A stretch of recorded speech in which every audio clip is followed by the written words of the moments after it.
Hello and welcome to the Same Old Arsenal podcast. We're doing another episode of the Same Old Arsenal, another Pots preview. We're going to be doing the upcoming fixture at the weekend, Arsenal versus Sheffield United. And joining me tonight is a Sheffield United fan, but also I have three Arsenal fans with you. It's a full panel tonight. First of all, joining me is a man you may know from Arsenal Fan TV. It is Mr. Kenny Ken. Ken, how are you, bruv? I'm all good, mate. I'm all good. Looking forward to this. Still working out how Sheffield United managed to play like that and still have enough breath left or enough strength to walk off the pitch. Absolutely, man. Well, we're going to get right into that and obviously looking forward to trying to get our own back at the weekend. Joining me also tonight is a debutant, a good friend of mine, comes highly recommended. I would love to be in a podcast with this guy and more. His name is Corey and he is a massive Arsenal fan. Corey, how are you, bruv? I'm good, thanks. Are you? Yeah, good, man. We finally get to do this instead of just voice noting each other. Exactly. I'm happy to be here, man. It's like first time on any podcast, YouTube, anything. So, yeah, excited. Well, mate, you're more than welcome, mate. Please enjoy it. I'm sure you will. Mm-hmm. And an opposition fan, Mr. Andy Kenyon. Andy, Sheffield United fan. How are you, mate? Yeah, I'm good, Dan. Thanks. Yeah, podcast virgin myself too, so take it easy on me. Oh, we will, mate. We're more than happy to have you on, mate. Trust me. I'm sure you can take some banner. And as popular as ever, he is my colleague from the Same Old Arsenal. It is Mr. Lee Judges. How are you, bud? I'm good. Thank you very much, Dan. All good. Good stuff. I'm looking forward to this, to be honest, boys, because this is a full panel tonight and there's a lot for us to talk about. Now, Kenny, I'm going to start with you because you mentioned already that we've already played Sheffield United once already this season. We're going to kind of touch on Sheffield United first. How impressed have you been with them this season? And how impressed have you been, or was you, when they unfortunately took 3 points off of us at Bramall Lane? You know what? Chris Ryder, mate, I think he's an innovator because I've never seen a situation where he's made like three centre-halves and a five midfielders work so well and he's made it into an effectively attacking. It's like he's basically playing total football. Now, had this been an Italian manager or maybe some Dutch Rens Mikkels or,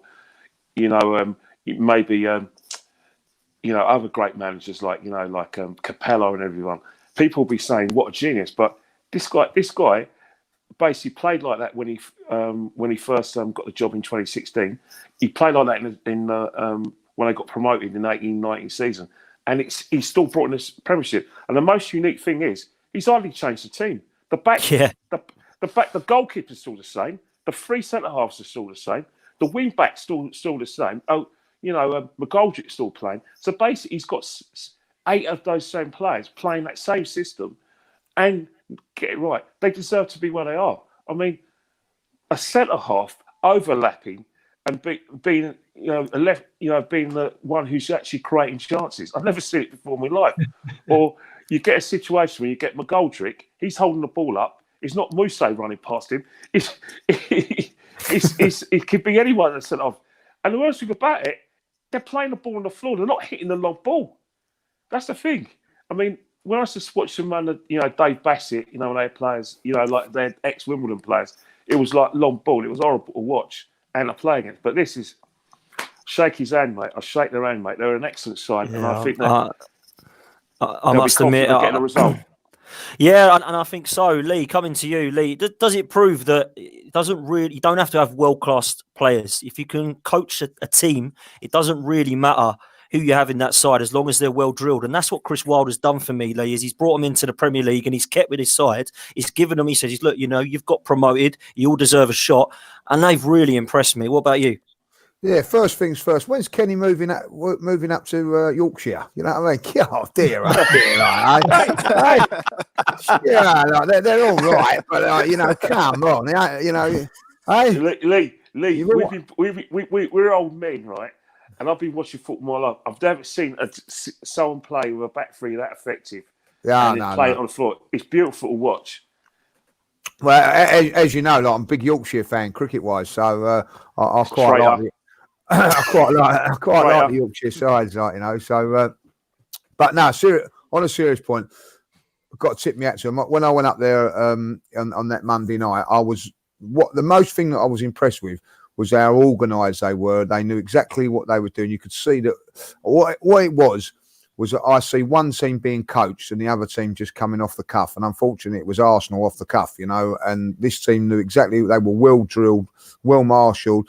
And what I think Sheffield United are doing are proving that you don't have to go out and spend millions and millions of pounds on superstar players. If you get proper players in proper positions, get them coached properly, like, you know, then this is what you can do. This is the sort of success that you can get, you know, and that's what he's done. And also the other thing, which is a really good point, is that you don't have to be a foreign manager. It's great to see an English manager that's doing the business and getting credit for it as well, you know. So, listen, they're a well-drilled, organised side. You know, just put a tenner on McGoldrick getting his first goal of the season, like, on Saturday. That's guaranteed happening, like, you know. So, I'm definitely the odds are getting longer, so you're going to make some money. I'll definitely having a cheeky tenner on it. I'll tell you, like, you know what I mean. So, because it's, you know, it's coming up against, mind you, our slightly improved back four, like, you know. So, but it will be interesting to see, from my point of view, how far the two teams have come, because there's no doubt about it, Arsenal have still got some good players and all that. But what I see that day was a team that was coached. Now I'm seeing a team, thankfully, like Arsenal, it seems to have being coached and being drilled properly, you know. And I'm liking what I'm seeing at the moment, even though we're not probably getting the results that we want. But I've definitely seen lots of improvement, and I think it'd be a really good game. And listen, if we, whatever happens after Saturday, all I can say is that, you know, Andy and all Sheffield United fans, good luck for the rest of the season, because I think that you know, it's they've been a breath of fresh air, and I think that this is what you want from teams that, you know, like, got a great support. It's a great club to go to, great to visit there, and you know, long may it continue. I want to see teams like that develop and all that. And as Kenny said, one of the key things is that these players have come from the Championship. He's given them the chance. Say someone like Fulham last year that got into the Premier League and then disregarded all of those players and ended up getting relegated. So it's fair play to him. And what an appointment that he's been. You know, I do believe he is a Sheffield United fan as well. If you know, if I'm true. So fan, ball boy, and player. There you go. So they've done exactly the right thing. I think they was in Division 1 when League 1 when he took over. It's fantastic, and long may it continue. And listen, when I was up there for Sheffield United, not like the old days in the 80s and that, but they're so welcoming, and you know, I was having a chat with a few on the way home after the game, and I asked a few of them what it was like playing against Arsenal, and they give us an honest, frank view, and they turned around and said we always felt we was going to win the game. So it's nice to talk to some fans and see it from their point of view as well. But I think that we're a different animal now to what we was when we went up there. Yeah, you are. Well, listen, that's two Yorkshiremen I've spoken to. Now let's come to a Sheffield United fan. Andy, you must be absolutely buzzing, mate. Your season has been great. Us Arsenal fans appreciate what you've done and appreciate Chris Wilder, but you fans must absolutely love it. What have you made of your season so far, mate? Well, I'm from Bethnal Green. I'm not from Yorkshire. Oh, there we go. No,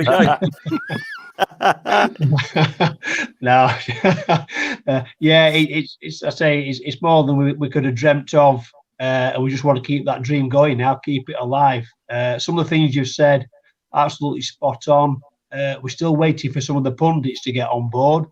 They're still saying that we're lumping the ball forward, that we're a bang average side. Garth Brooks in particular says we are really average and we're bottom at league. So what do I know? You know, they're ex-pros, so they seem to know it all. I think Lawrence has us down for a defeat every week, so long may that continue. We're very proud, very, very, very proud, very happy, at times very humble. And that's how he keeps his players as well. He keeps them very grounded. He don't let them get carried away with other people saying, oh, you're going to gain Europe, you're going to do this, you're going to do that. We know the trapdoor is still within our reach as well as Europe. So he'll keep them grounded, keep them working hard, on the training pitch, and as you say, playing as a unit on Saturday.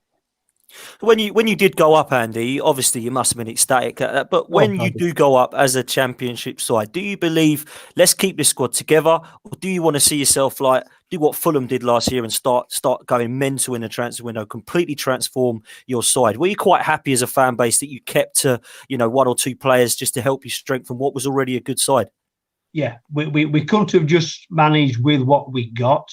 You've got to add some experience from the Premiership, in my opinion, and you do need extra quality because the gulf in difference in class between the top 2/3 of the Premier League and the leagues below, it's unbelievable. But he kept his faith with the nucleus of the side, and just a couple of strikers is what he's added because he knows that goals are going to make all the difference. As Kenny pointed out, we've still got the same keeper, same defenders, same midfield. So they're all used to playing with each other, and it's been seamless. And to get off to the start that we have done, it's just amazing. Before we move on to Arsenal, I've got one question to ask you. Karen, we love Karen. Karen's come up with a question for you to ask you, Andy. He says, Dan, can you ask Andy if he's worried that another club will come in for Chris Wilder? It's a great question. Does that worry you as a fan base that Chris Wilder may be tempted elsewhere? Yes, but that's just a sign of how well he's doing. And if a big club comes in, then he deserves that move, as do players. That's the nature of the beast. If he wasn't being touted like that, then it means we're not doing very well. However, he has just signed a 4-year contract, and we know how concrete those things are. That is true, to be fair. We're going to move on to Arsenal. We've bigged up Sheffield United enough, ain't we? Blimey. Corey, coming to you, mate. Mikel Arteta. Now, I spoke to you off of this podcast, and you were excited about Arteta. You were excited about the appointment. I was quite underwhelmed, but after the last few games that I've seen, I must admit, it has impressed me in terms of the performance. So give me a rundown of what you think's been going on the last few weeks under Mikel Arteta, Corey. Well, as you said, I was excited about him as soon as we were linked with him. I heard a lot about him from journalists, people that worked with him, and they all said like he's ready for the job. He knows his shit. I can't swear, right? Yeah. He knows his shit. He all his tutelage under Pep was done. He knows everything he needs to know. He's ready for that next step. And then when I saw the first press conference, like everybody else, I was very impressed.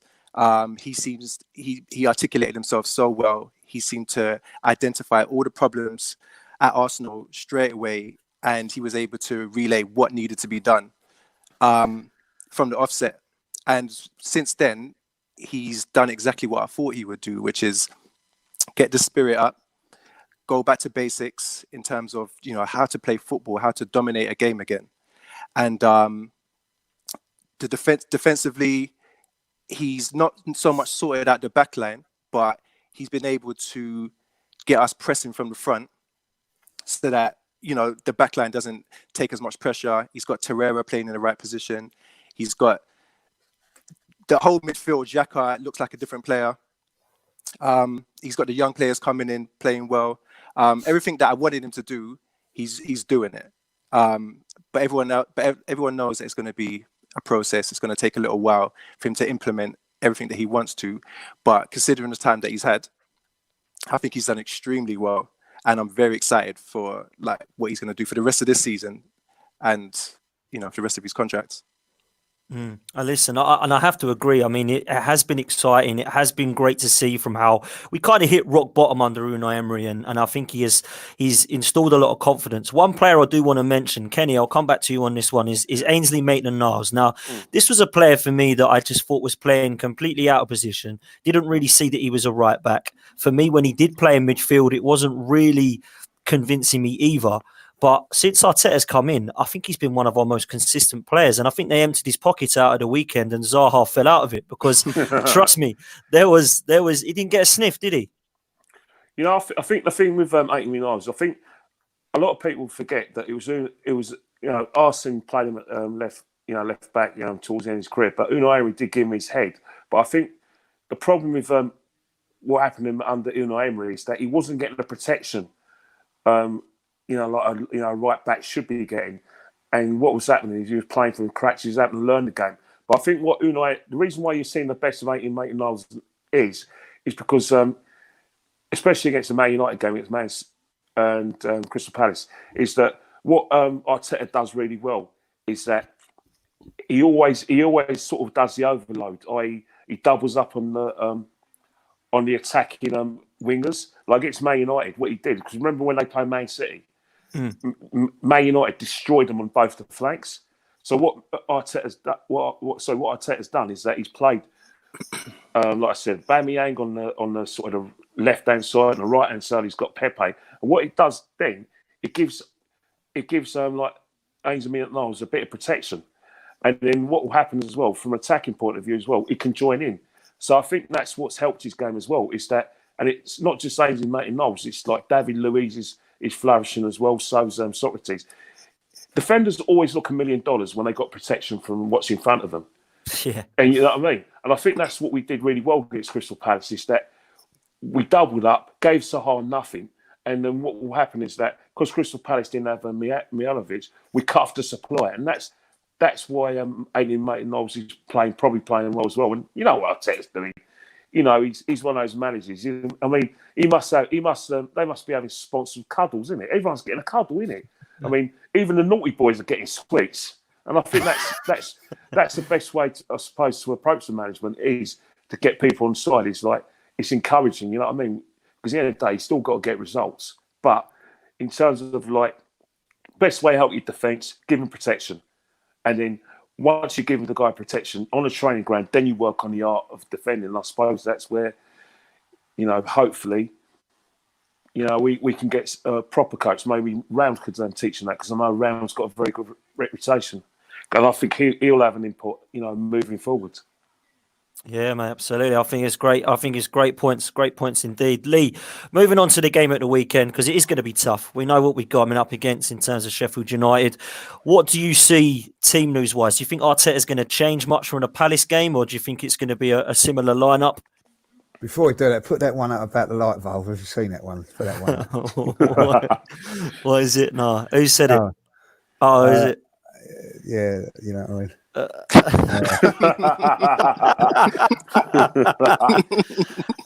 Andy, it looks like you've got a fan, mate. Has Andy placed himself under that light bulb to look like the Messiah? That's Chris Wilder's job. It does look like that, though. Do it? Bloody these Yorkshiremen, they do think they're better than what they are. I tell you, unreal. We don't talk a good job; we do a good job. Oh dear. Sorry. What was the question? No, you're right, Lee. It's just about the team news for this weekend. We hear that. Disappointing to hear about your mate Kolasinac being out. You know what I mean?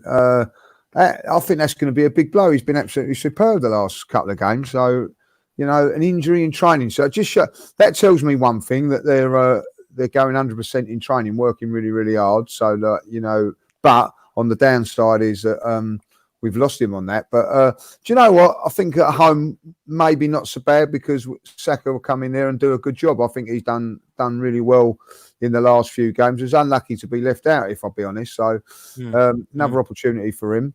I don't think, no disrespect to the Yorkshire boys, I think that maybe that they're going to hold Torreira back for the Chelsea game. I think that maybe it'd be a little bit more important in an away game than a home game, if you know what I mean. That's my taking on that. So probably looking at doing that. So I think that probably Willock may come in there, or Guendouzi, one of them two. What about the 3-match ban for your striker?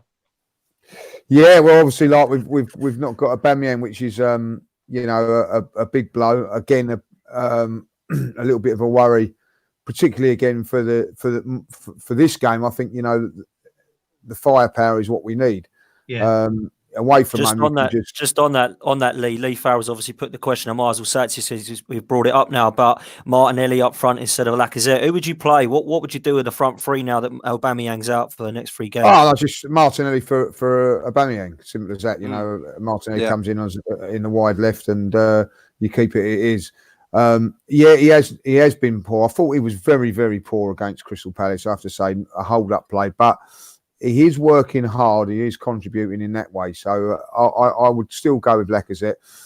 I honestly think, and I've said it before on shows before, there's 2 different Lacazettes, the home Lacazette against the away Lacazette. The away one, his brother turns up. It's as simple as that. He's got another brother. You know what I mean? Because they're a completely different player. But he has scored important and big goals, and let's not forget about that, against all the top teams at home, you know. So, and Sheffield United at this moment in time are in the top 4, top 5 teams in the country. So, you know, that's how it is. So, you know, he's going to have to step up. And do you know what? I do feel sometimes with a player that if you've got the superstar player that's playing, you just tend to not play your game. You just think, oh, well, he's going to do something. And it just, now he knows he's the main man. He's got to be the man. I think he'll come up trumps in these next couple of games. I don't think we're going to miss Aubameyang so much in the Bournemouth game, because I honestly don't believe that he would have played in that one anyway. I think that, you know, he was rested in the last one. So I think these 2 games would definitely listen. You know, Andy would tell you as an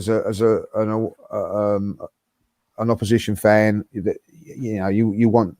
They're pleased that Aubameyang's not playing, because he is as good as or as poor as he can be. He's always likely to nick a goal. So from that point of view, it's disappointing. But you know, he's got to take his punishment. It was a sending off tackle. We've got to deal with it. But you know, I think at the end of the day, the one plus for us is that on Saturday when he went off, I thought we was playing poor at that moment in time. We weren't playing well. Well, Martinelli came on, and with 10 men, we looked a different team. We played really, really well with Martinelli, with Lacazette, and Pepe up front. So, from my point of view, it's going to be them 3 with Nelson coming on like he did in the latter stages to give us a little bit more legs. I think that's the way we'll go. And I'm disappointed that Aubameyang not playing, but I'm always a little bit happier when I know he's only a kid. But when Martinelli's playing, I'm more than happy. Yeah, listen, I'm a massive fan of Martinelli as well. Corey, coming to you before we go on to the Sheffield United team news. Mate, Aubameyang is out. Lacazette we've touched on. One player I want to ask you about, mate, is Pepe, because he was a massive. My guy. Yeah, your guy. Okay, so my guy, 72 million. 72 million. Talk to me about Pepe at the moment, because he's starting to frustrate me a bit. It's hard. At the weekend, he did frustrate me. It was just the fact that he didn't really get a one-on-one. He didn't seem to. He looked good in his decision making. So, how do we get the best out of this guy? He was a bit shit against Palace, I admit. His dribbling was too loose. He never looked in control of the ball. Like you said, he didn't beat anybody one-on-one. His decision, there's a point where he sort of squared it and he tried to beat the player. He was shit. But not everyone's shit at the moment. But when we're talking about bad decisions or bad shooting or whatever, but that you can spread that across the whole team. You know, like apart from Aubameyang, nobody else is scoring. Lacazette has had a long run of games. He ain't done anything. He's got a few assists, but he's got no confidence in front of goal. Pepe, as bad as he was, still had our best chance apart from the goal that we scored, where the goalkeeper made a really good save. So, and that's him not playing well. What we need to do, what Arteta needs to do, is really focus on this guy, because we've just got him, 72 million. His record last year was brilliant. So we know the talent is there, but we should really focus on getting the best out of him, because if Aubameyang is going to go, if Lacazette is going to go, he's the one that's going to be here still, and he's the one that has actually got that X factor, that real talent where he can score all types of goals. You've seen him on set pieces. His corner taking is it's one of the best corner taking that I've seen in a while from anybody. The way he whips that ball in, he puts it exactly where he wants to put it. We saw his free kicks in the Europa League as well. So from a set piece standpoint, I get excited every time we get a corner now, You know, like when Ozil takes him, I'll be like, oh, okay. But when he takes it, I'm like, shit. Do you know what I mean? And he's got a few assists from that. I just think that we just need to be patient with him. He's coming from the French league. Often when players come from the French league, they don't set the league on fire straight away. It is a different level. They do have to get used to it. And he's come into a team that obviously hasn't been great. He's worked under 3 different managers. You know, 2 of them weren't great. He's with Arteta now. Arteta needs time to work on him. We have to get the team confidence up as a whole before we can really start judging him as a player. You know, and just what I wanted to touch on with Aubameyang being out, that could be a blessing in disguise, because I think the team probably subconsciously rely on Aubameyang for the goals. Okay.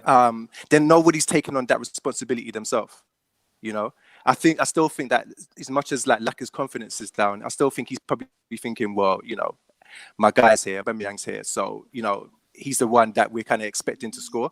Whereas now he's out of the team for 3 games. Now everybody has to step up. And we do need some more goals around the team. We need some goals from midfield. We need Laka to score. Martinelli's going to come in, who I rate very highly as well. It could actually turn out to be a good thing. Well, listen, let's hope so, man, because I feel personally like Pepe is more of a confidence player. And if the team around him are full of confidence and Arteta can install that in, then hopefully we will see the real Nicola Pepe. And that's what I'm praying for. Andy, we're going to let you come in now and talk about the Sheffield United team news, mate, because what do you think? How do you think Chris Wilder will set up?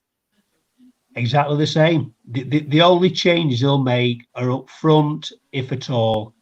The team picks itself in general, so long as they don't get injured or have a bad day in training. The team picks itself from the goalkeeper through to the strikers. It's the 2 strikers that he tends to pick for certain games. So it's whether Mousset plays.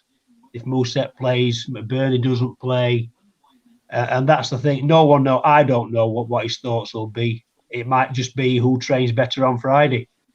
You might see something and think, yeah, he's on fire. He starts.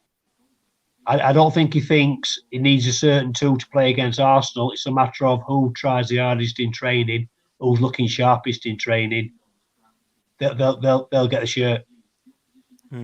Fair one. Listen, I've been really impressed with your back line this season. I'll mention this scene as Corey's on, but me and Corey are kind of in the fantasy league and we're very, very close to each other. And I've put myself in with a couple of Sheffield United defenders just for the pure fact that the amount of clean sheets that they've done this season has really impressed me. But one player I do want to mention isn't actually a defender, and his name's John Fleck. Now, I've seen a lot of this guy lately because he really impressed me in the last game that he played against us. And he robbed that ball. Exactly that reason, mate. Exactly that. So talk to me about this guy, because I've been really impressed with him. And what do you fans think of this lad?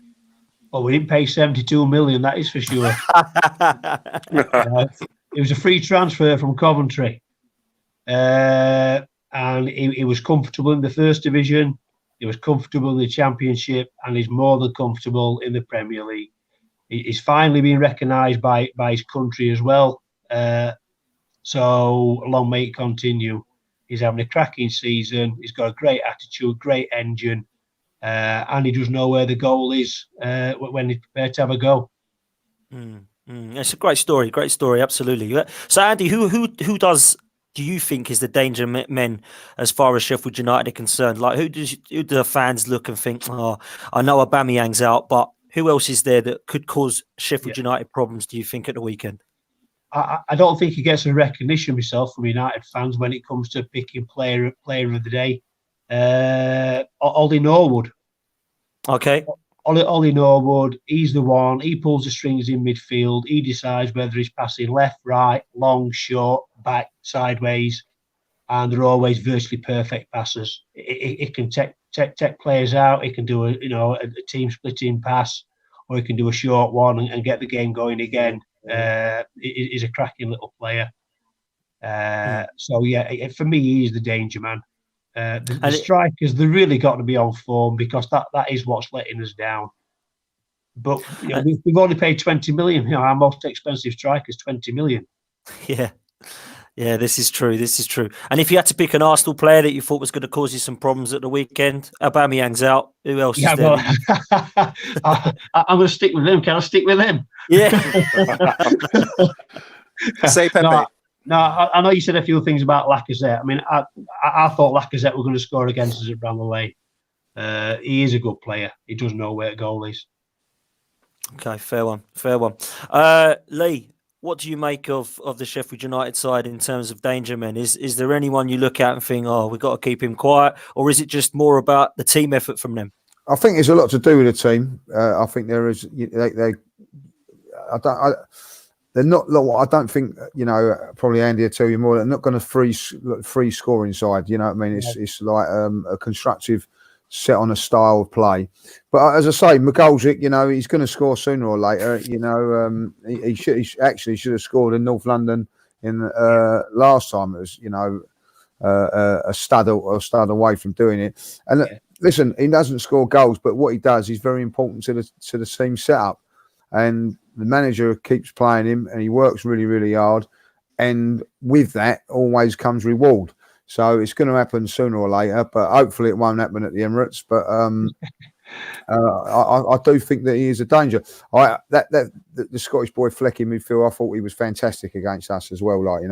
As Andy said. So they've got what I like about them. They're all good players, but they're all workman-like players. They're going to put in listen, if you're going to go to Sheffield, if say, for instance, the Arsenal boys are in the hotel on Friday night and they're thinking, like they did against Leeds, oh, well, this is going to be, we just got to turn up sort of thing. They will get sorted out. So, on Saturday, when they walk off at 5 o'clock, if they've put in a shift and worked really, really hard and they've won the game, that's because they've had to work as hard or harder than Sheffield United, and that's not going to be easy. That they will work hard and they will give us a run for our money. So we've got to be up for it, and if we are, I do feel that we have got some players that can turn it around and make. Can I just chip in there, Lee, with something that you said? Yeah, go on. Yeah, you mentioned the Leeds United game.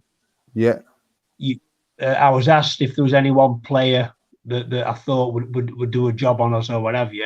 All I'd like to say is, if your team are prepared to play against us for 90 minutes like they did for the first 45 minutes, I'm more than happy.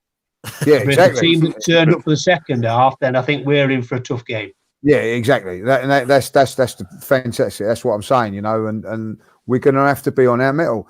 The one thing that I do feel with Sheffield United is that they've got this structure and all that. The one thing that can break down that structure and the way that they play is individual talent.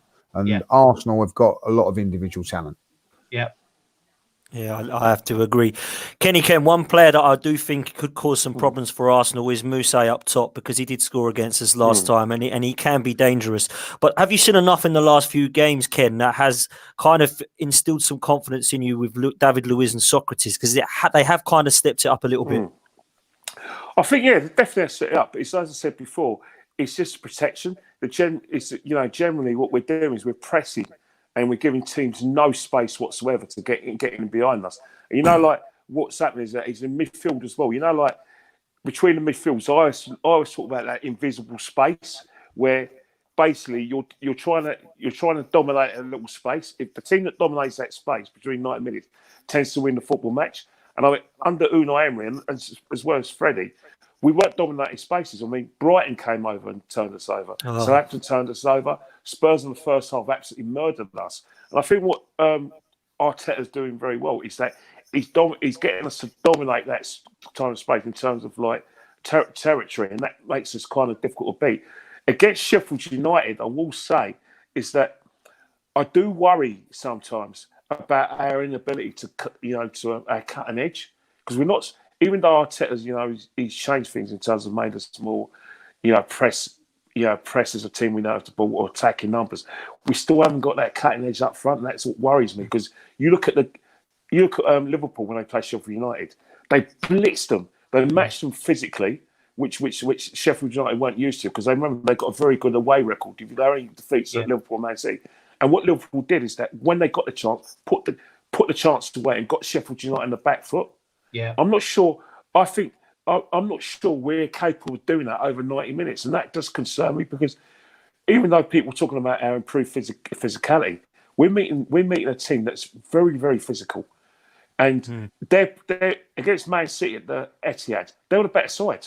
Yes. They had enough chances to put that game away. And then when Man City got the first goal, I think heads kind of went down again. Now, well, you talk about you're about a cutting edge for yourself. We've got the same problem. That's why I think that's the thing, Andy. It's about your cutting edge. But if you get it right against us with that, and when we're not at it, then Sheffield United can cause a lot of problems for careful. us. No, Wednesday. Sorry about that. But so they can cause that was a bit cheeky from a Spurs fan. No, but they can cause us a lot of problems, and that's why I am worried about Lacazette. He's like I think going back to Lacazette, Lacazette, what the problem is with Lacazette? He's doing sometimes. Remember back in the day, you remember this back 25 years ago when Rod Hullett was manager of Chelsea, when he said he wants his strikers to save their energy until when they're in the box, so they're fresh when a chance comes. If you notice that, because Lacazette works so hard off the ball, he isn't fresh when he's in the set. You know what I mean? So when you look at the chance against Bournemouth, he ain't fresh there. But he isn't sharp enough. So what's happening? He loses the ball. And then you look at the other chances he's had. Chelsea as well. Like when the ball, he lets the ball bounce. Now Harry Kane will find a way to put that ball in the net, and so will Aguero. And that's what I think was happening. Lacazette it's a lack of confidence because he's missing chances. But I think he's exhausted by the time he gets in the box, and I think that's something that maybe you and Harry can look at. Now he's got who? Pepe. Who? Sorry, I'm getting. Sorry, lads. It's Arteta. They're both Spanish. Sorry. They are Spanish. Yeah, but no, seriously. What Arteta needs to look at, he needs to try and get now that Aubameyang isn't playing. He needs to see an area where he can get Lacazette where he's fresh in the penalty box. Because I think if he's fresher, I think he puts those chances away. He isn't snatching at chances. I hope so, mate. I really want Lacazette to score. Before we do some predictions, I just want to ask Corey a couple of things, mate. In terms of the midfield, Lucas Torreira looks to be out, definitely. How much of a miss is he? Because I believe that Xhaka and Guendouzi can't do the same kind of pivot role that those two do. As a partnership, I've been really impressed with Xhaka and Torreira. So does that worry you, Corey, going into the game? Yes, it's going to be a massive miss. And it's just typical Arsenal. As soon as, we find the guy in his right position, he starts performing, he gets injured.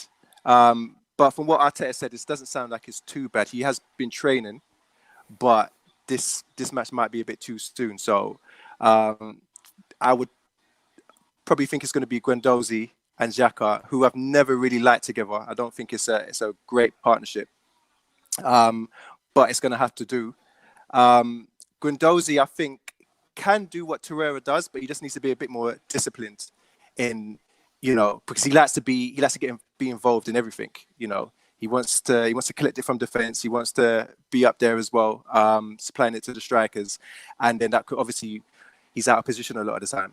So I think Arteta does need to say to him, like, look, I need you to do this job and this job only. And he's quite energetic, so he can do it. But it's just about the discipline. But yeah, it's a big miss because Xhaka looks so much better playing next to Torreira as well. I think Xhaka knows more what he needs to do in midfield when Torreira's next to him. When he's not there, I think he gets caught in the middle of, I don't know, should I be doing more defending? Should I be doing more attacking? He's not sure. So big miss, but I still think the midfield that we can put out can do the job. Fair one, mate. And if you could sign a Sheffield United player, Corey, for Arsenal, who would you go for? Lord Lundstrom. Yeah, Lundstrom. Lord Lundstrom. He's I like him. He can play in defense. He can play in midfield. He's got great passing range. Short or long. He scores goals. He's just a guy that could do a bit of everything, which is what we could do with, right? Just as you said, Torreira being out, I wouldn't mind a Lundstrom to come in.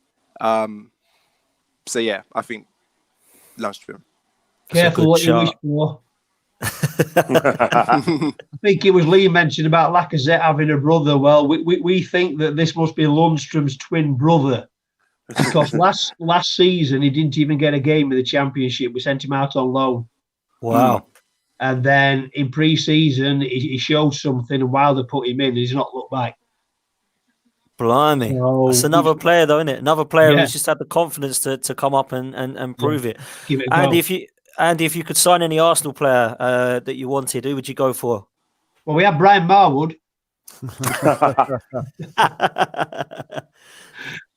He played for Wednesday, though. I'm sorry, I'm not allowed to say that, am I? Wednesday. Well, as I say, I'll say Lacazette again. I did like what I saw at Bramall Lane. I know he didn't score; he came close, but he's got an all-round game. I always liked Mesut Ozil, but I know he's sort of been a bit moody of late, hasn't he? Yeah, He's let things get on top. he can throw Teddy in the corner at some points of his game. Yeah, very, very true. Very true. He's got a dummy attached to that pair of gloves. He keeps throwing them off floor. That's the one, mate. That's the one. But no, I love Chris White and manage Mesut Ozil. I just love that. Just for the entertainment. Can you imagine? He'd have some black eyes. I'll tell you what. Can you? I'll probably get a season ticket at Bramall Lane if that happens. Lee, anyone at Sheffield United apart from Lundstrom that you'd like to have in the team, or are you going to go with Corey? No, this is the thing with them. They're they haven't really got any standout players. I don't mean that in disrespectfully. It's true. They're a unit. They're a team that, and I think that somewhere along the line, as you say, if one of them was to leave, they probably wouldn't be as successful because of that. So it's a very, very difficult one to go on from that point of view. The two central defenders were very, very impressive, or the three of them, to be honest, when they played against what I call proper defenders. Defend, do what they have to do, head the ball when they're meant to head it, and clear it when they're meant to clear it. They know what they're doing. They all know what their jobs are, and that's credit to the manager. So they're more of a team-based unit than, and if no one has seen them play.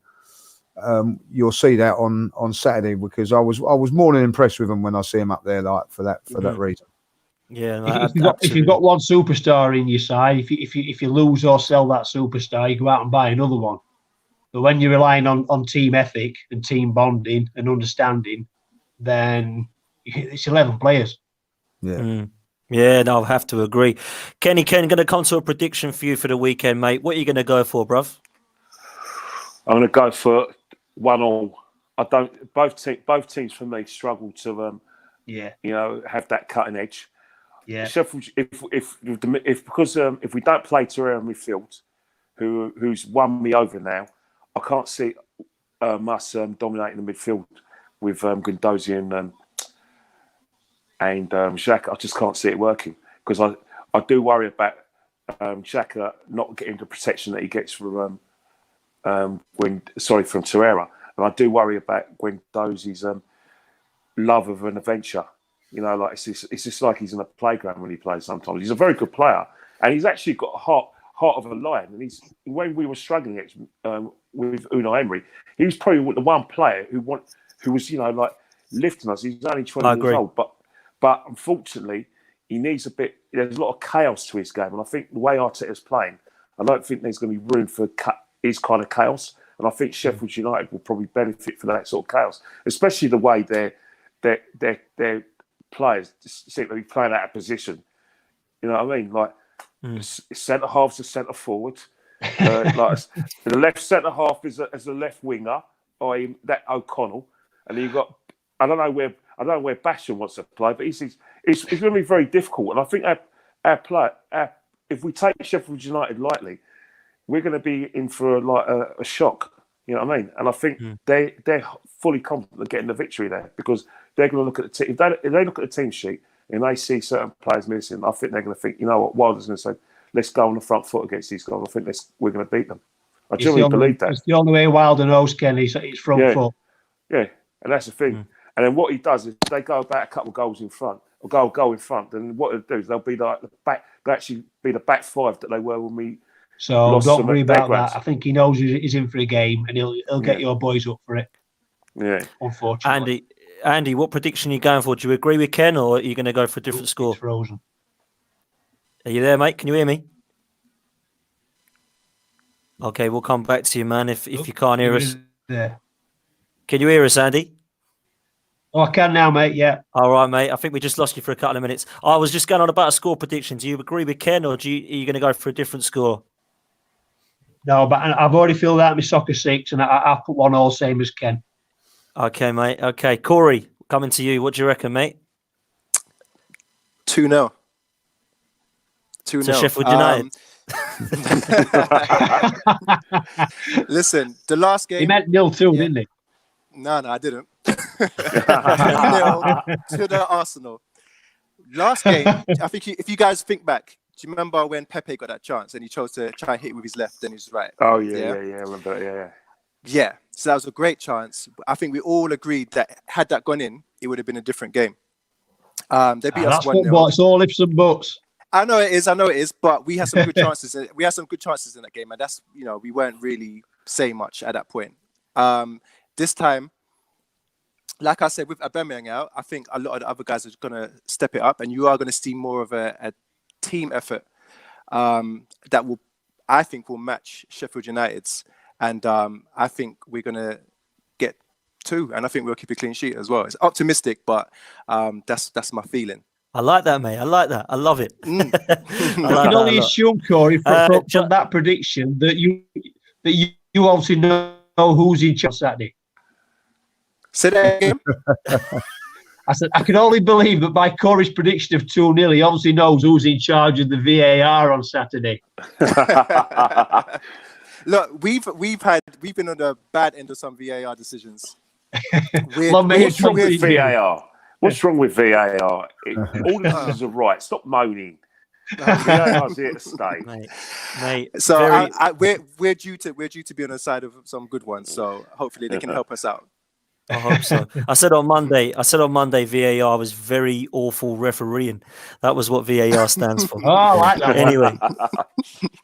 Anyway, Lee, coming to you, mate. Prediction for the weekend. I think it's going to be a really tough game, but I just think home advantage will just be the key. I think that I do think Sheffield United will score, as I said. Get your money on McGoldrick, but I think Arsenal will come out 2-1 on this game. I just think that home advantage. We're no mugs at home. This I know we've not had a great run of it, but since Arteta's come in, very very unlucky against Chelsea. Played really well against Chelsea. Played really well against Man United. And I expect us to play really well on Saturday. As I say, it's going to be a tough game, but I just think that we'll just sneak it 2-1.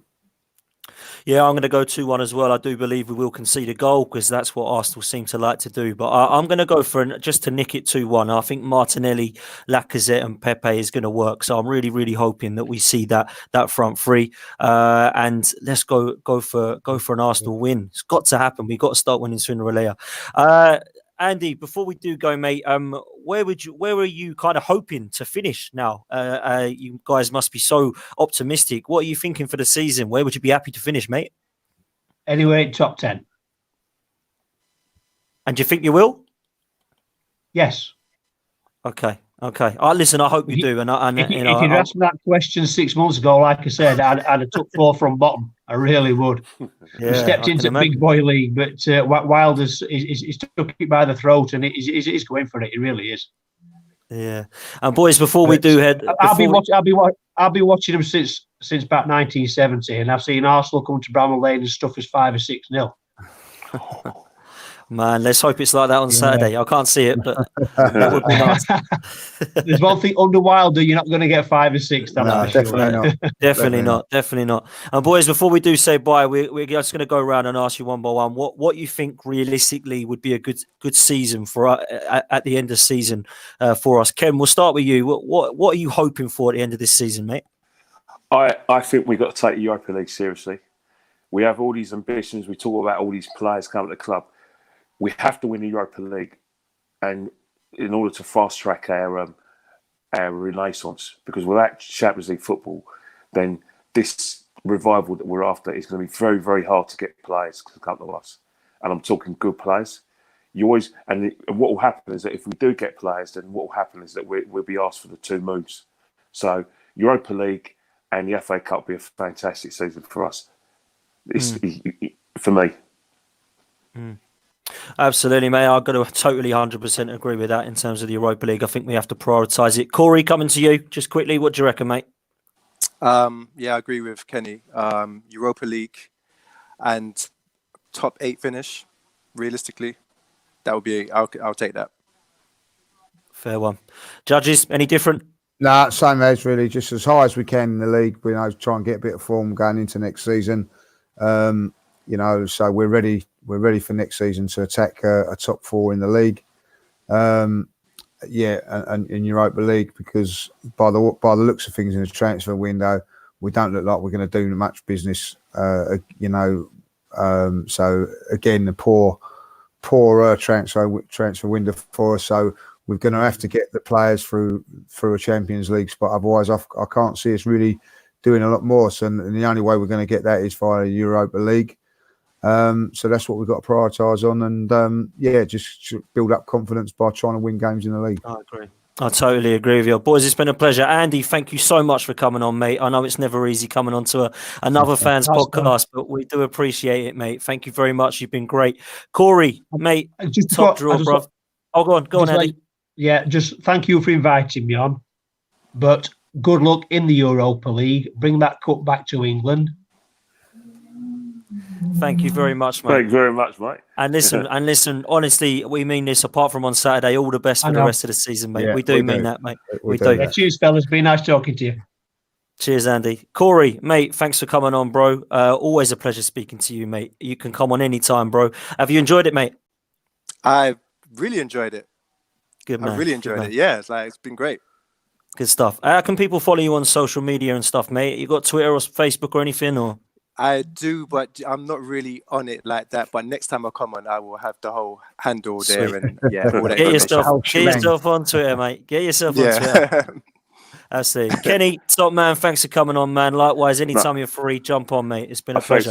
Yeah, it's nice to finally meet you, because we were on a rival show, but I really enjoyed myself. Always like talking to Lee, like I said, I got Lee down to a pat, Hello, Michelle. Thanks for getting me on the show, by the way, and setting him up. And all you had to do is just turn it on. Thanks, love. You know what I mean? Brilliant, mate. Great banner. But Ken, thanks a lot for coming on, man. Really appreciate it. Thanks, Dane. Good man. Anytime, mate. And judges, as always, mate. Top man for coming on. Do appreciate it, mate. Always a pleasure speaking to you, mate. No worries. I'll tell you what, when I see Kenny, he's always nice. But when he's a keyboard warrior, that man, I tell you. I'm the worst, mate. He comes out, how are you? All right.